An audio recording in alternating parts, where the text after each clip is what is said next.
This episode is sponsored by Andine Chevrolet. Andine Chevrolet. Together, let's drive. And Sawney Mountain Biscuit Company. Fresh, homemade, mama approved.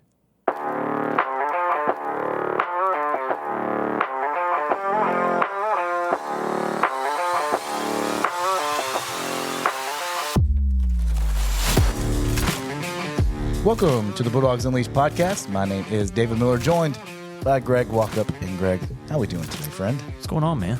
Hey, a lot going on in the studio today. We have a special guest. I know I say that every time. All the time. But I truly mean that when I say Cherry on top. the guest today is the sheriff of Forsyth County. Man. Sheriff Ron Freeman.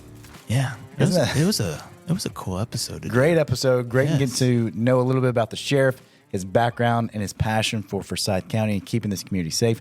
Let's get into that episode. But don't forget to be sure to follow the Bulldogs Unleashed podcast on Spotify. Click on that bell so you get a notification every time we drop a new episode. And like and subscribe on our YouTube channel so you get a notification when we drop a video podcast as well. Let's get into today's show. Let's go.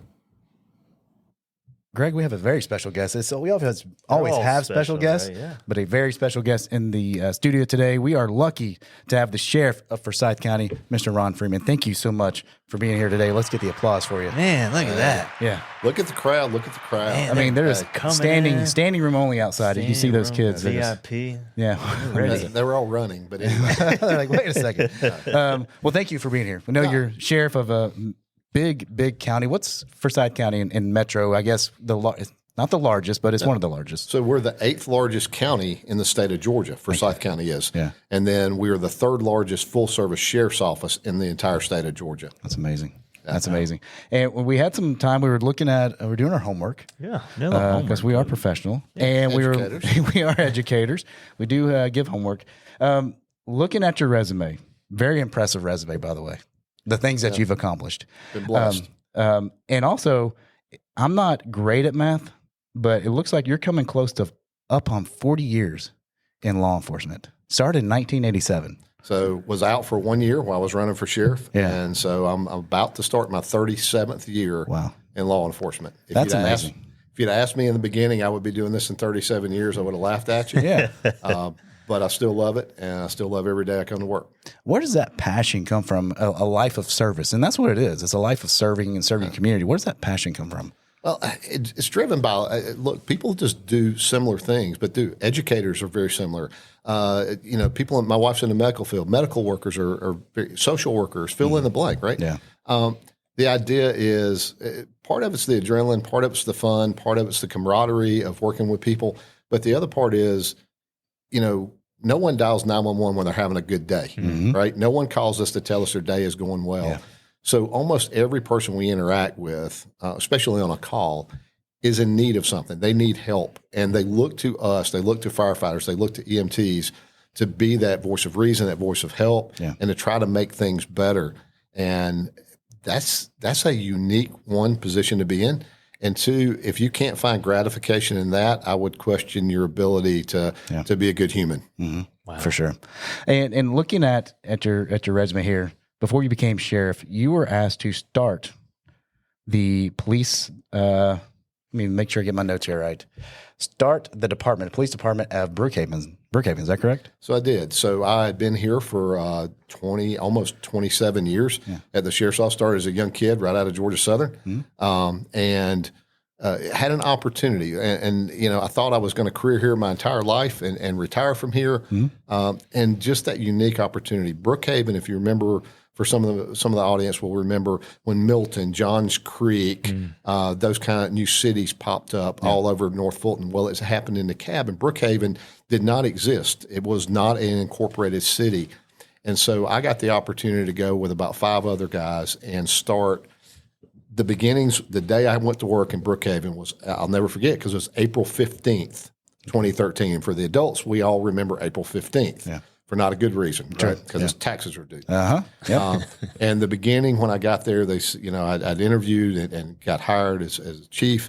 And there was when I got there that morning at about 6:45, there was an iPhone, a laptop, and a desktop phone. Okay. That was the entire Brookhaven Police Department on April 15th, 2013. Yeah. And in 3.5 months, I had a 70-man police department fully equipped, staffed, and on the street. So the opportunity to build that was just such a unique experience. I couldn't pass it by. I was about to say, how do you start Just like recruit? police? Like, what's Flyers? step one? What are we doing? Yeah. Well, Yeah, if you don't think that 90-hour work weeks can be a real thing, yeah. I can assure you they can, because those were 80 hours was a short week for that 3.5 months. We interviewed over 1,000 potential officers and had to equip. I mean, there was not a uniform, there was not a gun, there was not a bulletproof vest, there was not a police car, a radio. So acquiring all that, in 3.5 months, we spent $7.5 million to stand it up. Yeah. And then ended up with right at 70 officers and civilian staff hired. And you learn how to project manage really well. And so I always had in my head that I would like to run for sheriff here in Forsyth County. Just wasn't the time yet. Yeah. And I knew that project management, that was a one-time opportunity. There's probably been 10 people in the state of Georgia that were given that opportunity to build a police department and build an agency from scratch. Yeah. And it was just something I couldn't turn down. So you're there, right? Yeah. And then what leads to you coming back home essentially? Well, this is home. Yeah. So, as we were kidding before we started, most people think I'm a native. I'm not. I moved here from South Georgia, just near Georgia Southern, Statesboro, Georgia, in Christmas of '79. So you might as well say 1980. And so this has been my home for 44 years. Oh. I married a homegrown girl, and my joke is they gave me a T-shirt, told me I could stay. Yeah. Her family's been here since 1832. So I was 11 when I got here. This is home. It's been my home for 44 years. And as much as I love that opportunity in Brookhaven and building that, those weren't per se my people. When I say that, this is where I went to school at. This is where I met my wife at. This is where my kids were at, where my kids went to school, where I go to church at, where I coach youth sports at. Everything around my life was Forsyth County. Yep. And I'd spent my entire young adulthood and middle adulthood protecting Forsyth County. And I saw some challenges going on in the sheriff's office, an agency that I loved and had cut my teeth in this profession in.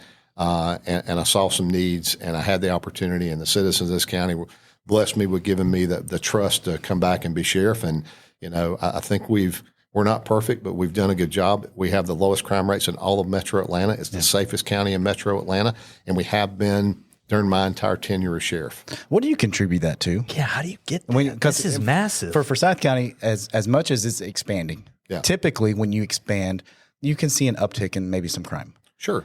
But how do you, in your department, keep that rate as low as you have? So I will tell you that crime today is lower than it was 10 years ago when we had almost 100,000 less people living in Forsyth County. Wow. But this is going to sound really weird. You build it by culture. Culture is look at the best sports programs in the world, right? Look at Alabama. Now look at Georgia. Now look at, I know Georgia's had a little tough year this year. We won't talk about Georgia Southern football. But when you look at it, is culture building. It is setting expectations. It is creating a sense of purpose and not accepting. I know people get mad at me if I'll quote Nick Saban, but he has one of the better quotes that are out there. Yeah. Mediocre people don't like high achievers, and high achievers don't like mediocre people. Yep. And if you set the expectation of high achievement, you couple that with Forsyth County is just we complain about things that are really first world problems. Look, we are the highest per capita income. We have the number one rated large school system in the entire state of Georgia, healthiest county, most educated populace. We have all these phenomenal number ones, and the citizens and the sheriff's office have this relationship. Yeah. In Brookhaven, we would knock on some doors in some depressed apartment complexes asking about a shooting or asking about something, and the doors would get slammed in our face. That doesn't happen here in Forsyth County, right? Yeah. So it is the hard work of the men and women of the sheriff's office, but it's equally the citizens here cooperating, working with, and not being tolerant of crime. The quote that I use, my personal quote all the time is, crime will rise to the level a community will tolerate. And I say it all the time, Forsyth County is not tolerant of crime, nor should we be. Correct. And I think when you couple those things together, you create the secret sauce of why Alabama, Georgia, and others, and I hope why Forsyth County Sheriff's Office continues to be that same high-achieving organization. Yeah. No, I agree, and definitely see it for sure. I love that.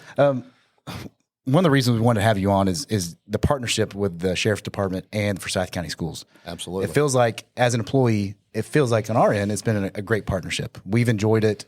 We feel safe. Greg, I don't know if I can speak to you, but feel safe every day we come to work. We feel safe sending our kids to school every day. And I think that's contributed to your work and the work of our superintendent and our board of education.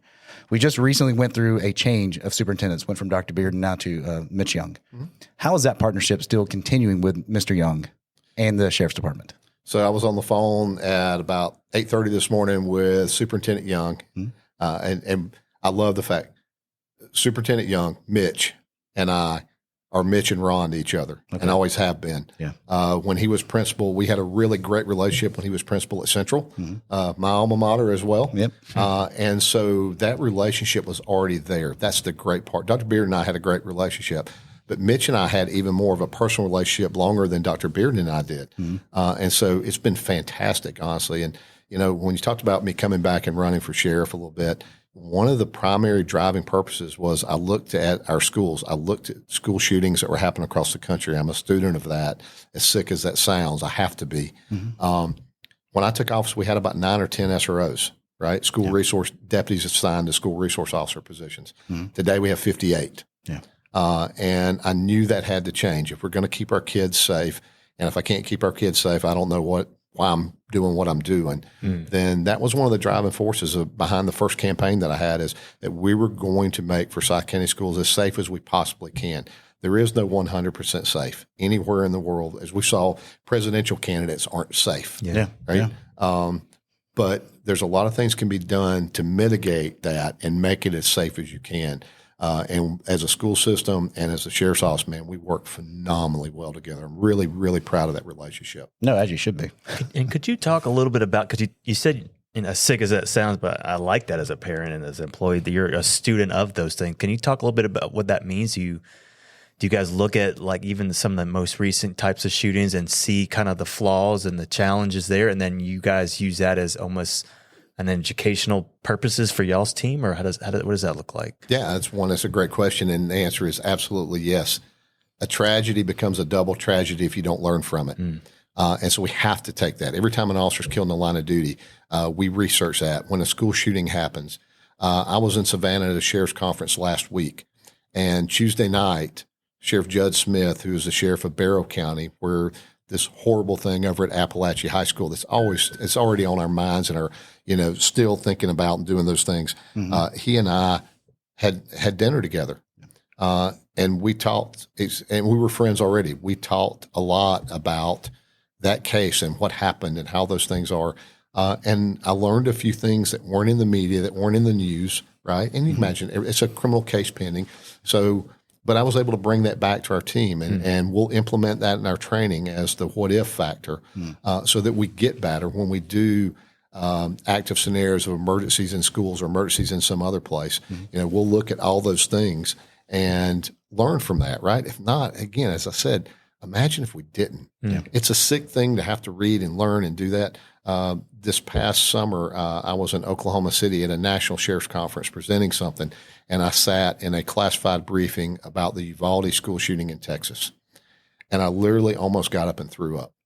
The failures that were so horrible and so many in that incident, which did not happen in Appalachia, in Barrow County. It was saddening, but it was something I had to hear and I had to learn to be able to bring back. What is that? You guys do active shooter, crisis response. How often does that happen? So do you guys do that? Yeah, we do. So we do it with fire department. We do it with the sheriff's office. We have hot teams who medics go in with us and do those things. So we do a full scale scenario at least annually. But every one of our deputies are trained in an active shooter thing. And we do that remedial training every year, a couple of times a year. Our school resource deputies go through 10 days of continuous training when school's out during the summer. They all train together. And one of the things they do is that primarily. Right, all those things around that, but it also surrounds the other stuff. You know, I hate to say this, we're really good at that. God forbid if that happens, we're really good at going and stopping a threat and ending that. but that's way, way too late. So the school system and we have doubled down on the student advocacy specialist, right? Crisis counseling, identifying kids in challenge and in need before something can happen, right? Our threat assessment teams are very robust. If a threat comes in, a social media threat or any other kind of threat of the school comes in, if it's 2 o'clock in the morning, everybody's up and moving at 2 o'clock in the morning, and we don't go home until it's resolved. Yeah. So getting on the front side of that and keeping a kid from devolving to a point where he or she wants to bring a gun to school is the win, not responding to something that happens at a school. Correct. And I think too, one thing your department does really well, and I don't know if this is on design or by purpose, but I believe after hearing you speak, it is your SROs do an amazing job of building a relationship with our students. And I think when you see law enforcement building relationship with young kids to let them know they're here for them, that goes a long way when these kids are in need or in crisis, right? Well, as we all know, all of us, and particularly when we were young, when we were children and young adults, we needed somebody we could trust, right? Mm-hmm. And so whether it's a counselor, whether it's often as a teacher, you guys are educators, it often is a teacher, whether it's a deputy sheriff who's in that SRO role. Here's a great part about the 58 assigned to the school resource program. Not a one of them are assigned to it by me. When I say that, every one of them volunteered to be an SRO.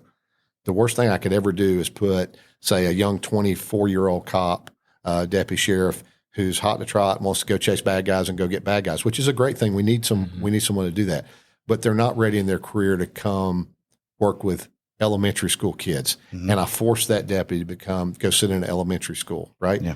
The chances of building those great relationships are probably not real high. Mm-hmm. Every one of these, and we try to align those deputies. Hey, I really like, just like educators, hey, I really want a middle school or high school. I don't think I'd be good at elementary school, or I really want elementary school. I definitely don't want high school. Mm-hmm. We do the same thing with the SROs. Hey, what age group do you like working with? What do you do? Some of them are like me. I coach fourth, fifth, sixth, seventh grade football for years and years and years. I love that middle school age. Yeah. Me. Okay. Others will pull their hair out. Yeah. That's not for everybody. Yeah. And so from that side, we've been able to match those things together. And then we even try to match principals and administrators and SROs together. Oh, wow. So the principals and administrators, like for Otwell here, will sit on, along with school safety, will sit on the interview if we were going to assign a new SRO here, right? To find that good mesh, that good match so that we work well together. Because every school has its own culture and climate, and you want someone to come in and fit right in and be a part of that. You talked about having 58 SROs. Yes. 3 to 5 years from now, what do you think, or what is your goal for that partnership with the county and the sheriff's department and the SRO? What does that look like for you 3 to 5 years? Yeah. So from the school safety standpoint, we're looking at adding a couple of, we call it juvenile detectives who would work on crime for people who are juveniles, right? So 18 and under, basically 17 and under in the state of Georgia. They would also become our threat assessment leads. So we would send them to a lot of specialized training.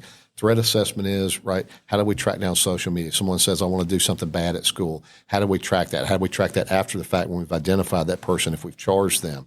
How do we work with school safety to make sure we're sharing information that we legally can share?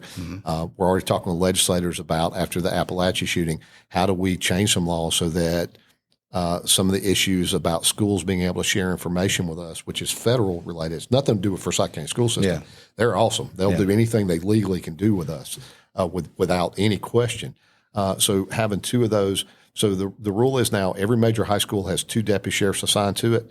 And then every other school has 1 deputy sheriff assigned to it full time. We've talked about, does that look like a third? Do we add more supervisors so we have people who can rove and spend random time at different schools? Yeah. We've added 2 canine units who work within the school system. We're adding a second, we call it an EOD, explosive ordnance detection. Those dogs can also be used to look for guns. So we have 2 canine units assigned as well. And so I think we just build that. The answer is not always more people. Sometimes the answer is technology. Our real-time crime center, which is broader for the entire sheriff's office, will stand up. We've worked with the school system to get access to the school cameras. Yeah. And we're both talking about AI being software that can go on there that could notify if, God forbid, somebody pulls something out of a backpack and it's recognized as a weapon. Alerts It's you one, guys. it's too late. Yeah. But what if it gives us 20 seconds alert, right? Yeah. I'll take 2 seconds extra. I'll certainly take 20 seconds. So we're looking at opportunities for AI and advancements in technology to work with existing cameras, not to read kids' faces and things like that, but to look for a weapon, right? Yeah. Somebody pulls, but be able to identify, hey, that's a cell phone, don't care. Yeah. Okay. Versus that's a handgun, I really do care. Looking at those things. So we're looking at that technology. So it's always not just more people. A lot of times in today's world, technology helps us. Oh, for sure.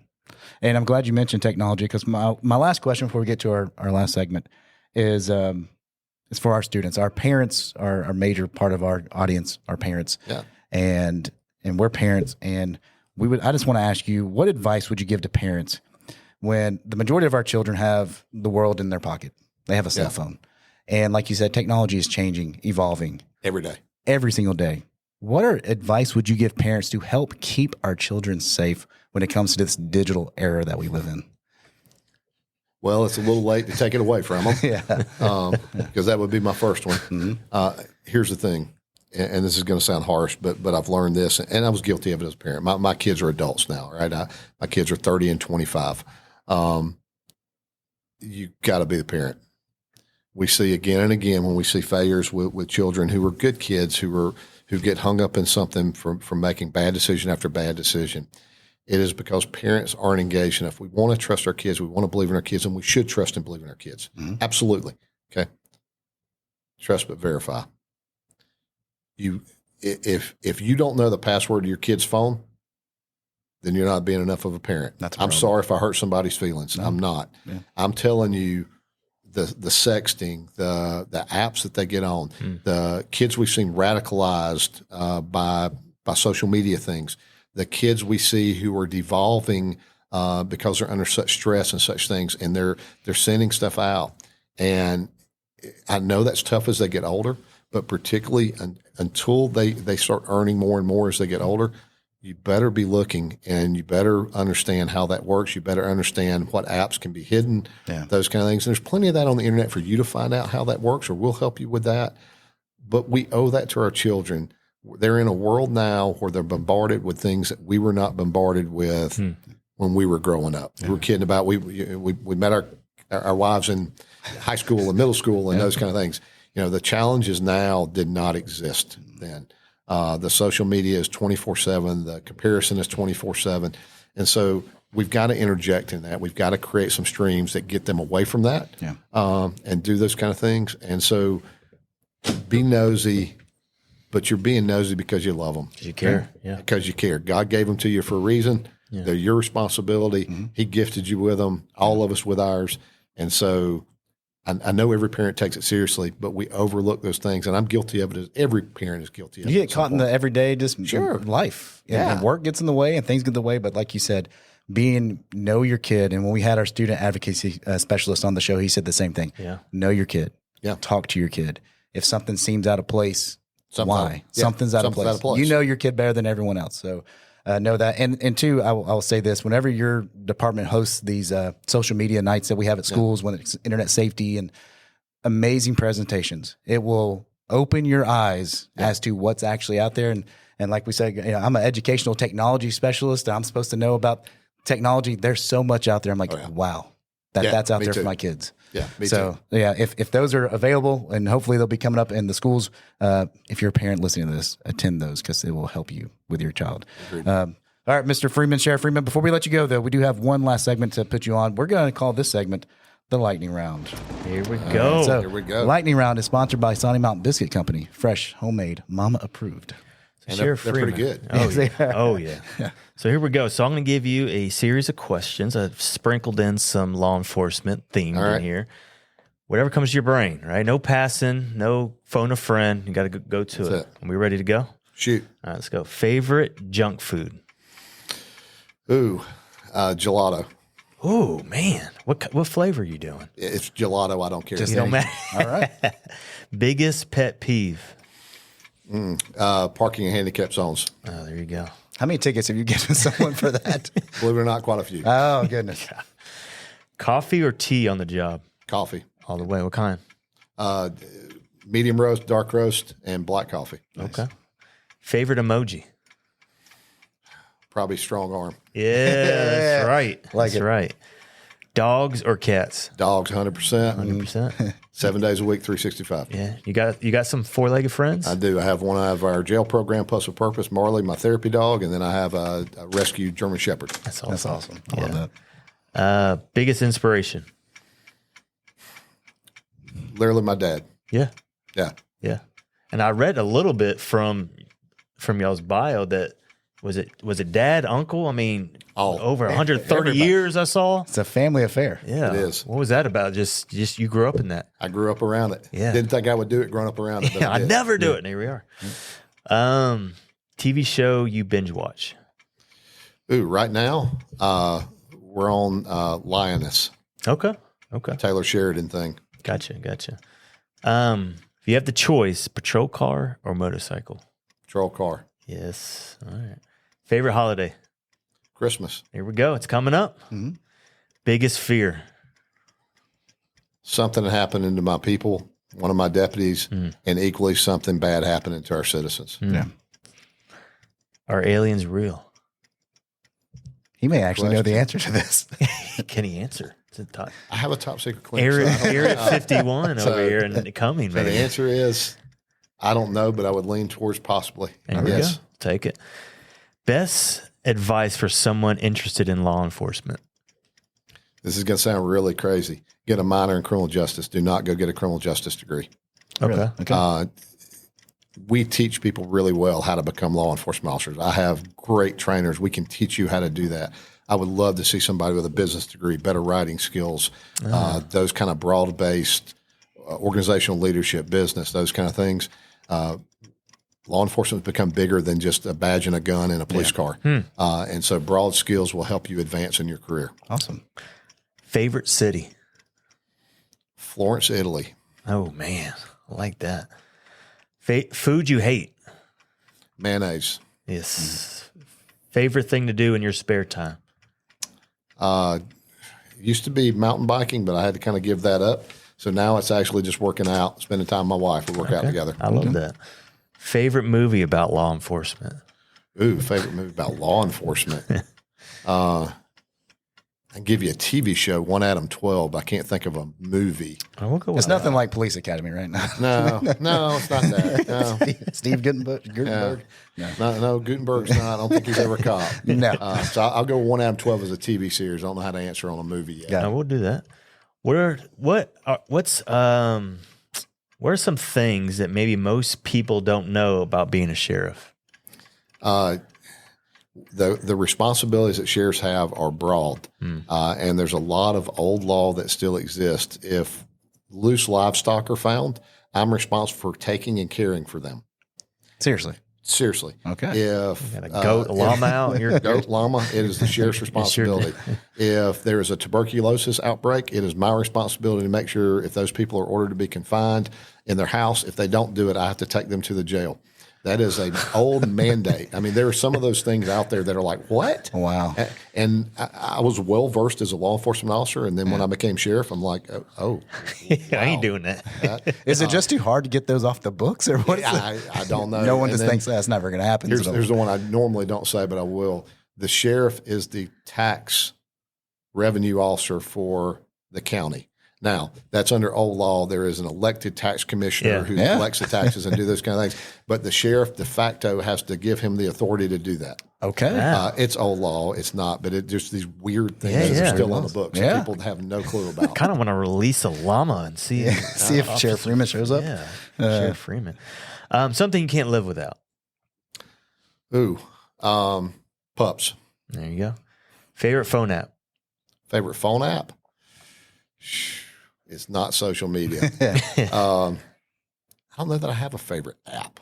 No app. What are you using the most? ESPN or Well, something? it would either be ESPN or Amazon. God, No, that's true. Yeah, especially with Christmas coming up. Yep. And last but not least, give us one thing on your bucket list, Sheriff Freeman. ooh, bucket list is still to travel. I've not been to every state out west, Okay. and that's my bucket list to hit. Particularly, some of those states I haven't been out west. Spend some time there. Love it. Awesome. Well, thank you so much for joining us. I appreciate you taking time out of your day to be here. And I just want to thank you personally. As an employee, I was telling my wife last night, she's also a school teacher.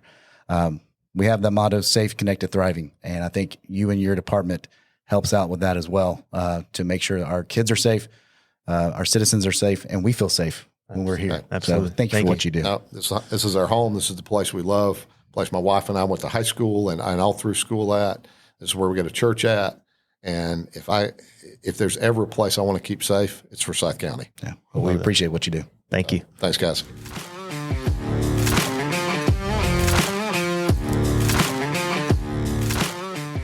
That was our latest episode with Sheriff Ron Freeman. This episode has been sponsored by Andine Chevrolet.